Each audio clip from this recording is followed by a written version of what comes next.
Hello, my name is Richard McCall. I work with the Programs and Philanthropy Department with Human IT. And Human IT is a nationwide tech nonprofit that's dedicated to bridging the digital divide. And so through the next few minutes or so, I'll give you some more information on what we do, what that approach is to make sure that our communities are connected digitally and can thrive. So let's get into it. So a little bit about Human IT. Our vision is to inspire a world where conscious capitalism drives sustainable and just opportunities for all people. What conscious capitalism is a huge question for that a lot of people may have. It's literally the concept of thinking of your community when we involve in business, when we do business, and when we incorporate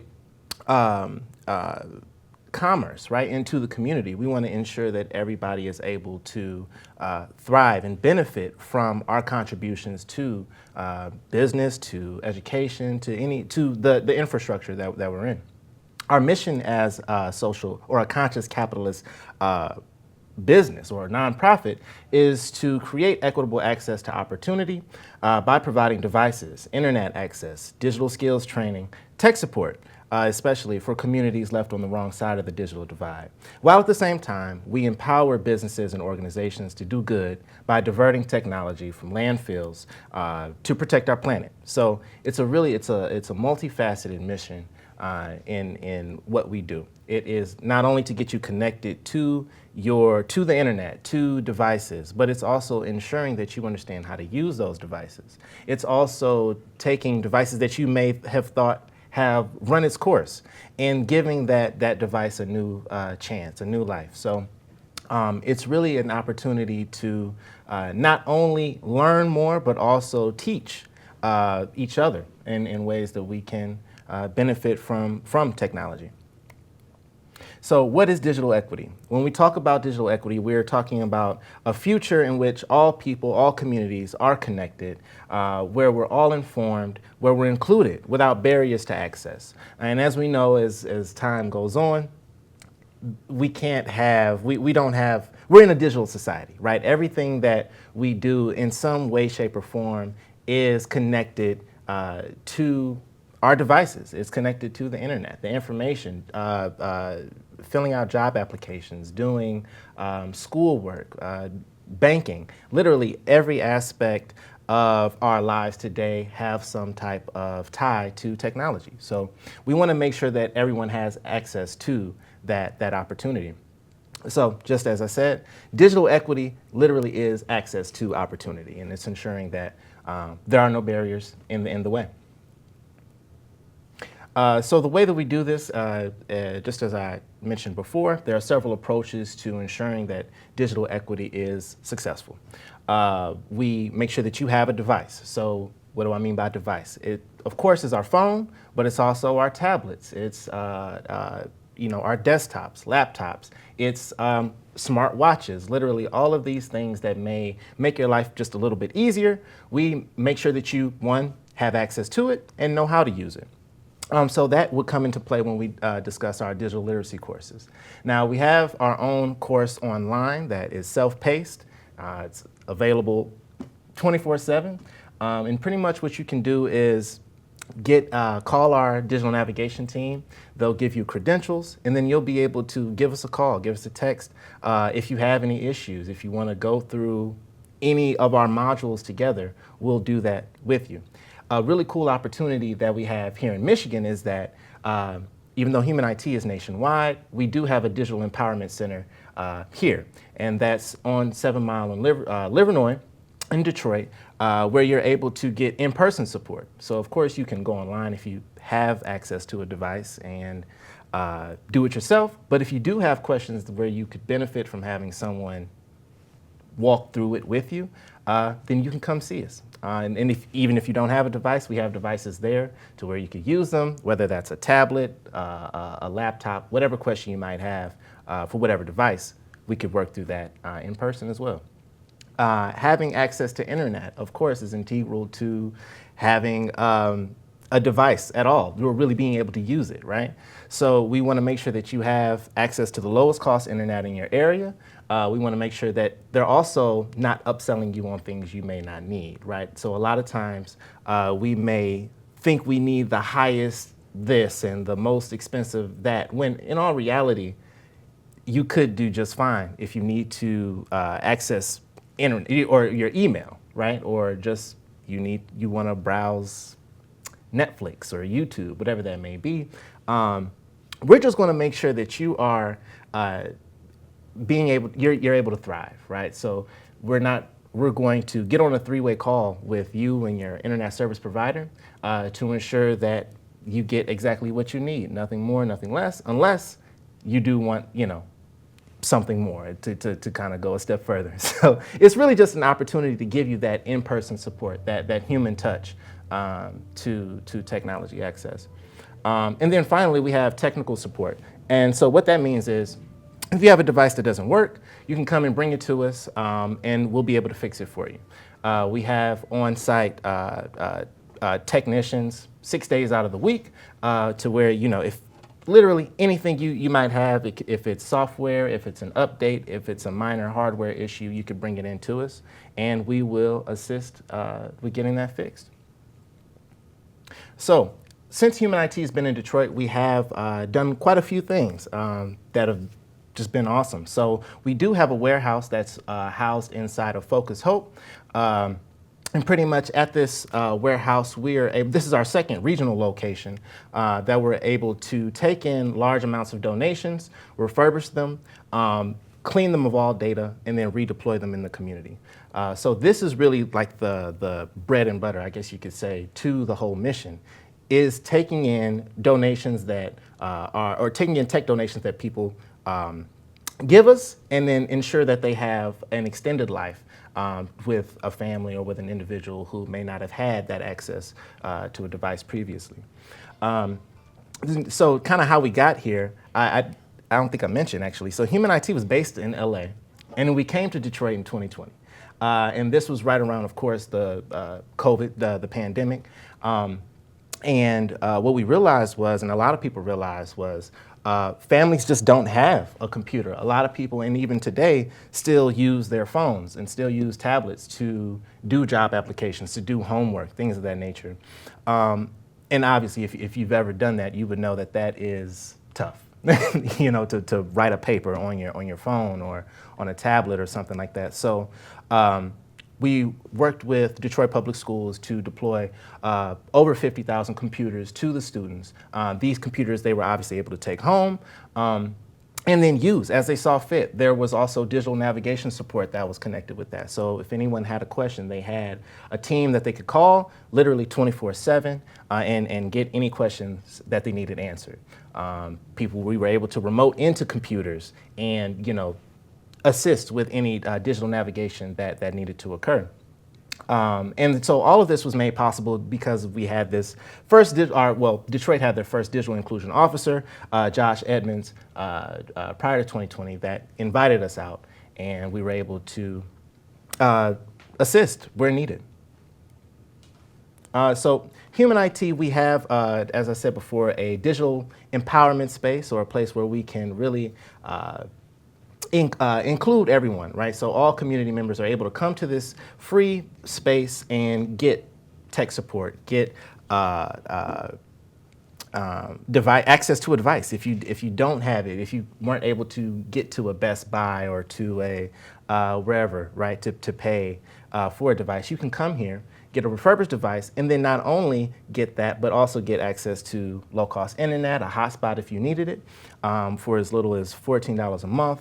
And then if you don't even know how to use the device, also stay for a digital literacy class. And so that's really been an awesome opportunity for many people, just because of literally, it's the access. It's a lot of people don't have this transportation to get to your various tech retailers, right? So to be able to be in a central location and be able to offer these various resources from tech support, digital literacy classes, all of these things has really been a game changer for the community.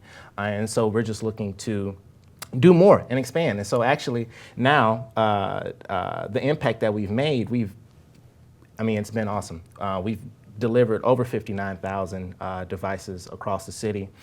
We've assisted 10,000 plus homes with access to internet. Over 6,000 digital learners have come through the course. Actually, this is a combined number of in-person and people who have taken the course online. But really in terms of being forward-thinking and getting people included in the ecosystem, this digital ecosystem, we're just really making strides in that way as well. Of course, the tech support, but most importantly, 500,000 pounds of e-waste has been diverted from landfills, which is huge. And obviously that, full transparency, right, is a small dent in the amount of technology that's going to these landfills nationwide, across the world, right? But that's why it's important to have organizations that do exactly what we do. So we want to continue to do that as years come. Some of the outcomes that we've seen from digital literacy courses is just being, not just digital literacy courses, but also providing this access to technology. We've seen a huge increase in students report better grades in schools, right? Because they have the opportunity to actually thrive in class. They're not straining their eyes. They're not straining their devices for things that it just truthfully wasn't used or meant to be used for, right? So, better school access, or better access to your schoolwork, better access to social services. So for those who need access to a community asset map, right, which is basically something where you're able to see what resources are available in your community. If you don't have a device, or if you don't even know that these resources are available, then it hinders the usage not only of those social services, but of the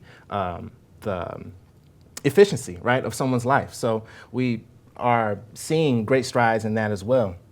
We're able to see higher connectivity with family. So in our digital literacy classes at the digital empowerment space, mostly seniors are there.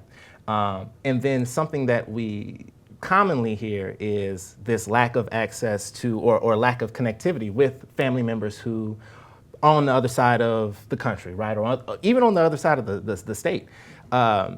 When you don't know how to use the devices that are in front of you, it really creates loneliness in a way that we want to combat, right? And I think that's something that we see more commonly with elderly and with senior populations. So it's really beautiful to see people learn to use social media, learn how to text, right? Learn how to just use the phone for all of the ways that you could. It's really heartwarming. And that's just also having parents who are older, right? It's a real case thing that we all can kind of see come to life. So, and of course, telehealth and teleservices is another area that is heavily impacted by having access, or equitable access, to your devices and knowing how to use it. Something that we saw during pandemic was how telehealth and teleservices were underutilized for hospitals, right, that were being overpopulated. And sometimes a quick call to your doctor could have eased any question or any concern you may have had without having to travel to a hospital. So all of these things are part of this learning of technology and becoming more or better digital citizens. It's literally all interconnected. So some of the things that you would learn if you were to take a digital literacy course with us, of course, would be computer basics. That's where we start. One of the things that we like to say is taking you from level 0 to level 1. Like let's start there.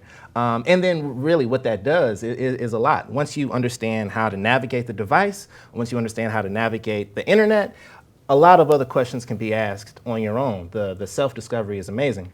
Of course, computer basics, but also artificial intelligence. That literally just learning the basics. What is prompting? How do you utilize AI to, just practically, right? How do we utilize AI to have, to budget, right? Or how to create a meal plan? Things that just make life a bit easier. We learn how to communicate online, how to send emails, how to send text messages, how to use your phone, how to download other apps. We have Wi-Fi calling, right? So for those who may not be able to use a cellular service in the moment, sometimes they need a transition or an option just to use in between time. So you have the other apps that allow you to call over Wi-Fi, learning how to use social media. Then most importantly, online safety, huge, right? Ensuring that, and I used it earlier, but being a digital citizen is just like being a regular citizen, right? You have you're making a footprint on websites, on wherever you go digitally. There is a footprint. You are leaving your, I guess you could say, digital DNA wherever you go. So learning what that means, learning how to make sure that you're safe and keeping your information secure so that other people don't have access to you.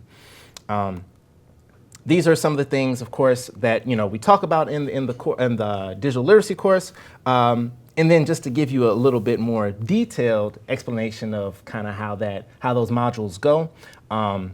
This is what you see here, what the modules are actually called. So you have computer basics, you have on the web, email, online safety, Chrome operating system. So we learn the difference between operating systems. So you have Android versus Apple versus Linux, and all these different things.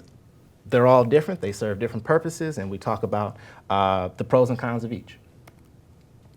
So when we say computer basics, literally, like I said, starts very basic. We distinguish different types of computers, HP versus Dell versus Apple, things of that nature. Identifying hardware. Turning on and off your computer, right? Knowing how to just navigate the device itself, the volume buttons, the various buttons. Sometimes you'll look at a device and be like, okay, this is a different world. But we go through it. We go step by step.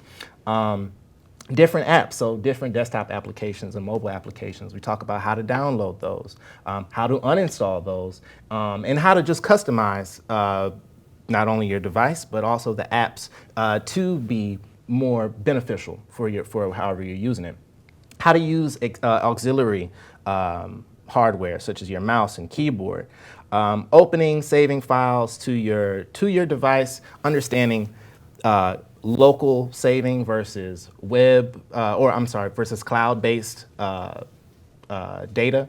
And then also just performing simple edits, right? So a lot of times we'll see how different, how you can use your keyboard to do certain shortcuts, right? We talk about how to copy paste, how to, you name it, right? There are so many different ways to utilize the hardware itself to just make it easier for you. So we do that as well.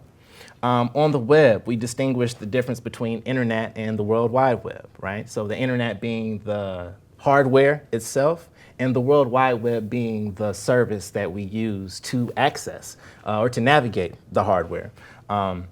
We interact with different websites. So of course, ChatGPT or just Google. Let's start with a search engine and talk about how to use it, really what it is, and the best uses for it. With your email, this is a huge thing that we see a lot with the youth, right? For some reason, youth are not checking their emails. I don't know what this I don't know what this is about. But I know when I was younger, that was huge. That was like when we took computer class, you had to check your email and make that a regular cadence. So we talk about how to identify an email address and make sure that it's actually legit and secure, how to save your email information, your passwords, your usernames locally, and then also understanding, just best ways. Don't write it on a piece of paper and lose it, or anything like that. So yeah, of course, just understanding email as a concept, composing, replying to, sending emails. Online safety, kind of just how I touched on ensuring that your information isn't is secure. So we're not just writing it down anywhere, but we're actually using password managers and things of that nature. Can we take questions now, or? Nice. Getting a mic for you. No.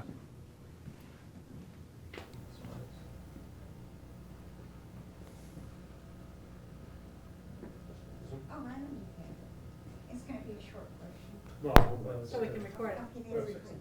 Okay, it seems like there are.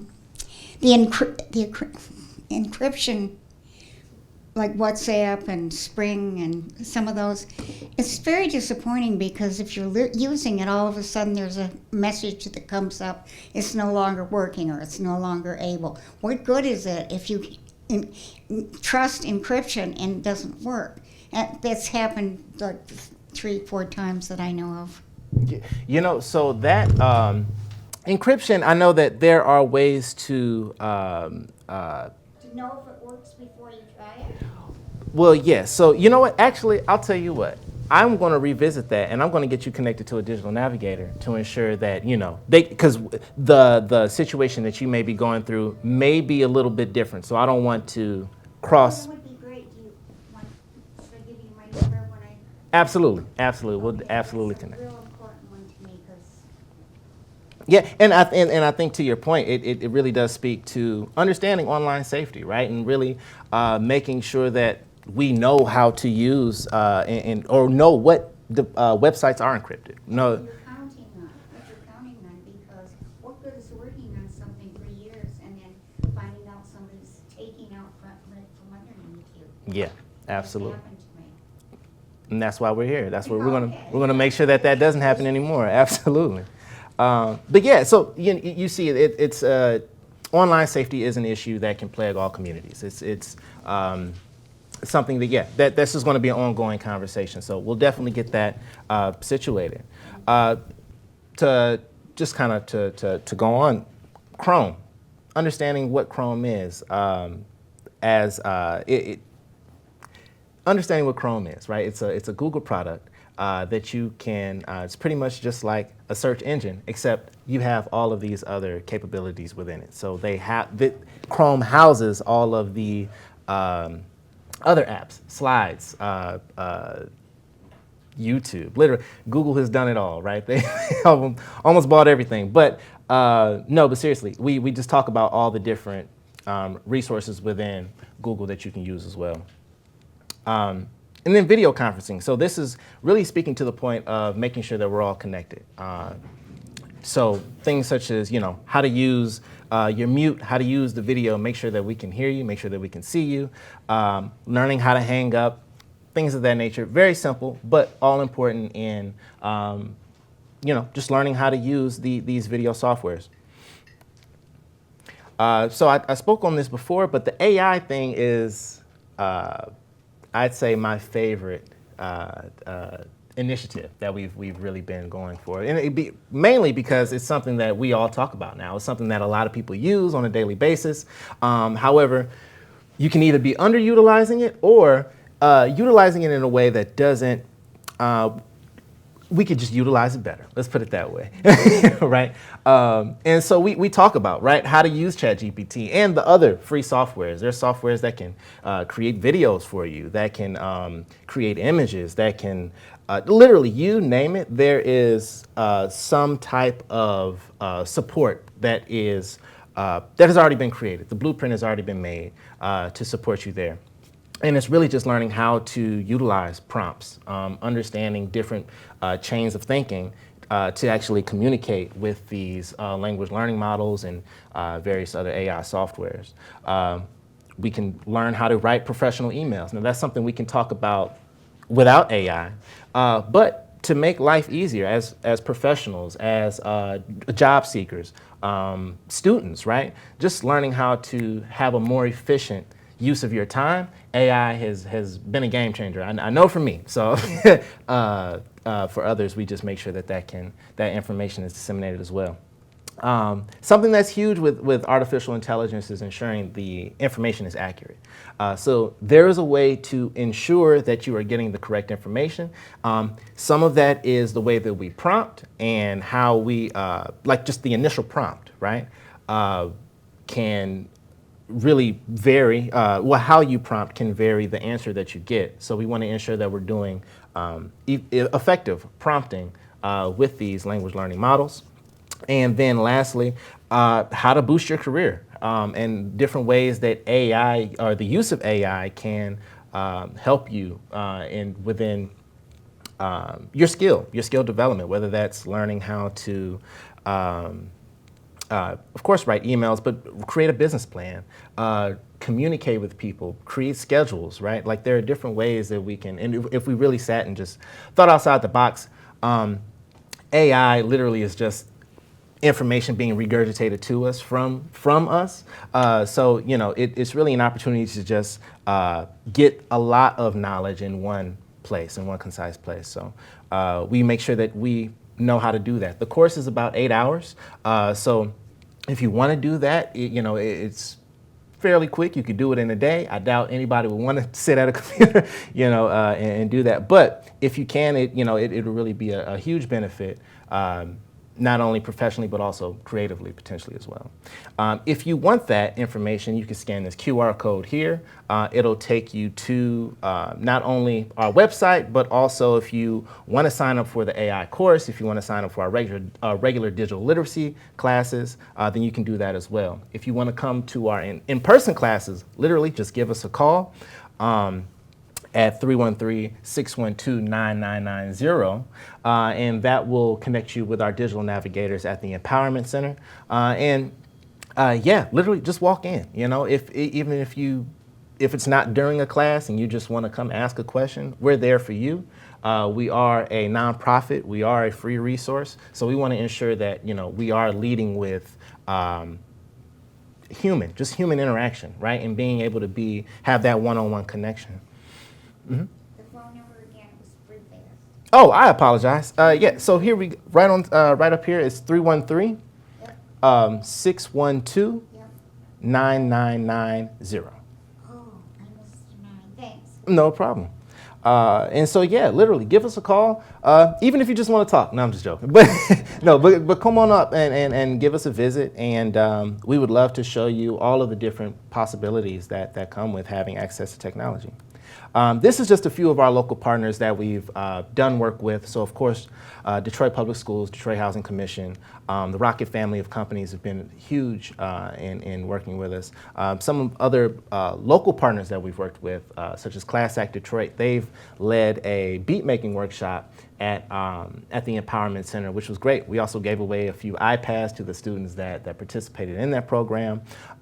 Motor City STEAM, which is a STEAM and STEM organization that creates lab kits for students, K through 12. They came and we provided laptops to their students as well. Just as, it's really leaning on we're here for each other. So we want to bring in not just larger institutions, but our local institutions and organizations that are working with the youth, working with seniors, working with not just underserved populations, but all populations who just may have been on the wrong side of the digital divide, right? You could have been in an industry that didn't use laptops. So we want to make sure, or not just laptops, but the internet, right? Didn't have to use it. So we want to make sure that all communities have access to these opportunities.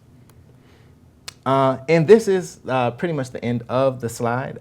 But if you ever have any questions for me, this is my email address as well as my phone number.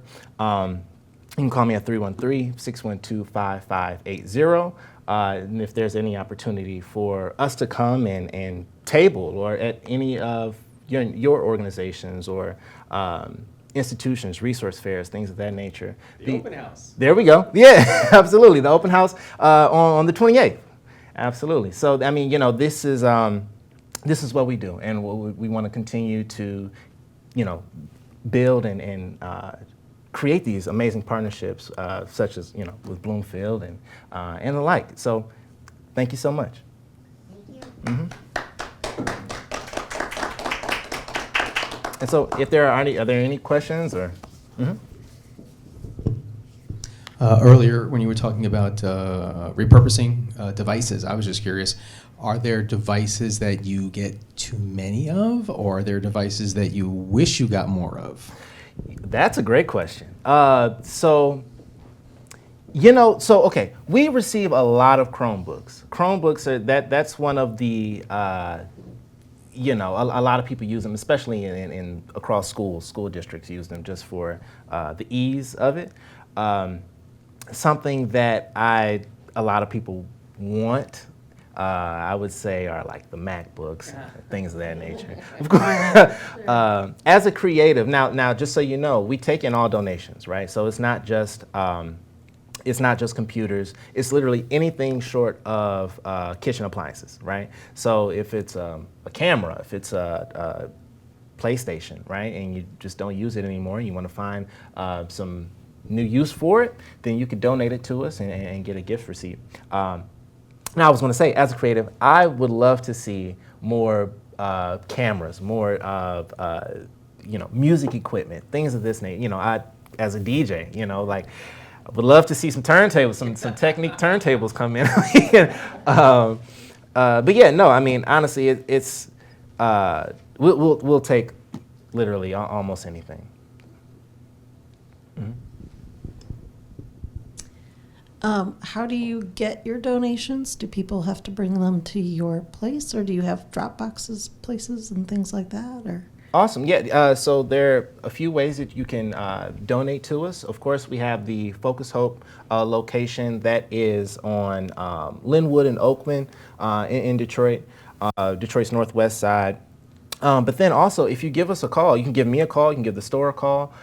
If it's a large donation, we have a truck that can come pick it up. If there are tech drives, right, that you may be looking at hosting, that's also something that we have expertise in. And so that would be an opportunity to bring the truck out, have a bin or something like that. And we can also leave it there for a few days. So there's a few options. Really, whatever's easiest for you. We wouldn't want you to come out, and have to do that when, you're already doing the bulk of the work.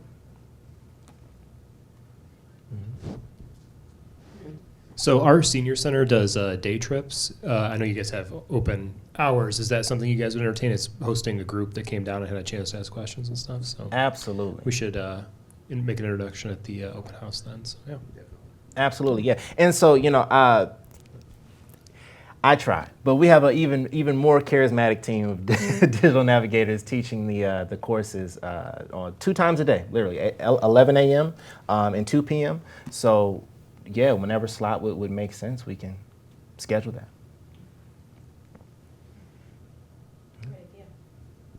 You're pretty close to the Bucharest Grill right there too, aren't you? Yeah, we so are. sounds Yeah, like a good little lunch and training course. So. Absolutely. Well, if there aren't any more questions, thank you so much. Again, my name is Richard McCall with Human IT, and I look forward to coming again.